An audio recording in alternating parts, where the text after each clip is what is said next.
Tung. Tung. Tung. She tells us we do not pronounce it. There's not enough. She laughs when we say it. It started the Sunday of Missions Week, and so Debbie Chesney spoke. And so as she spoke about Tung, she put a picture of her on the screen. As she was telling about the ministry in general, she was asking for prayer for this little girl who had dengue fever, was in and out of the emergency room in the hospital, and they felt like they needed to get her out of Vietnam to get some medical care to have a better understanding of what was going on.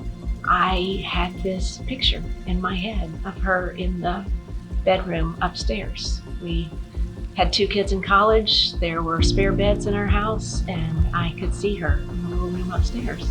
And a couple of weeks later, she called to say, would you be willing to be a host family for Tung if we can get her out? Debbie said, I can't give you the picture of what it's going to look like until we get her over here and get her checked out.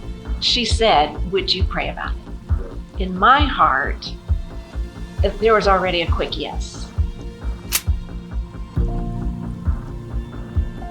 The Chesneys brought her to our house. When the Chesneys left, Tung dissolved into tears. That was a very hard night, and we were a little bit overwhelmed, not being able to speak the language. We had a piece of paper with sentences in Vietnamese and then translation in English.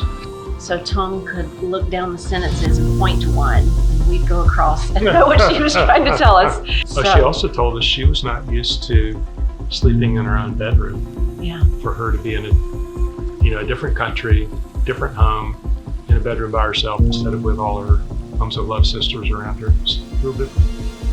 And I'd say within 2 or 3 weeks, probably within a month, we figured out that she had a perfect storm of 3 health problems, asthma, allergies, and reflux. And so once we got her medically stabilized, she was like very spunky and it was like she had rocket fuel. She was interacting and keeping up with the other kids in the neighborhood, and it was remarkable.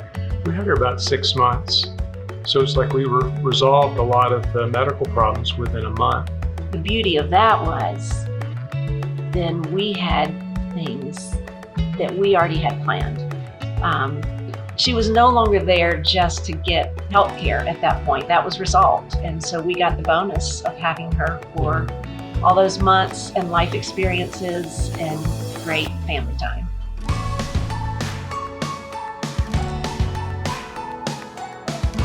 Well, it's so easy when you're just in the middle of living life, and I'm working, and we've been married for a number of years and have kids spread all over.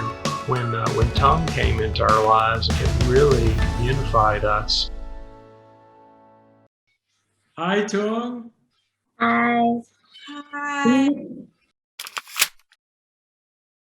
How's your English?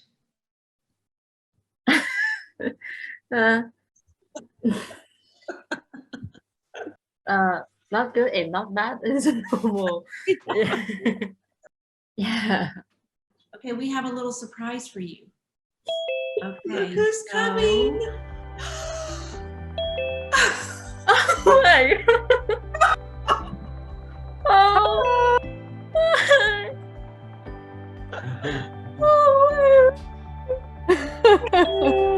Hi, Tung. Hi, Tung.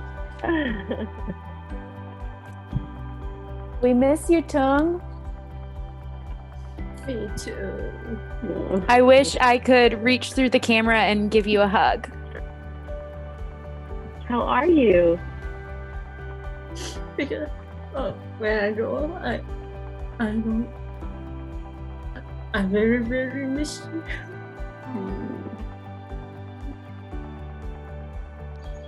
I know I only had her 5 or 6 months, but I think there's that mother feel for her.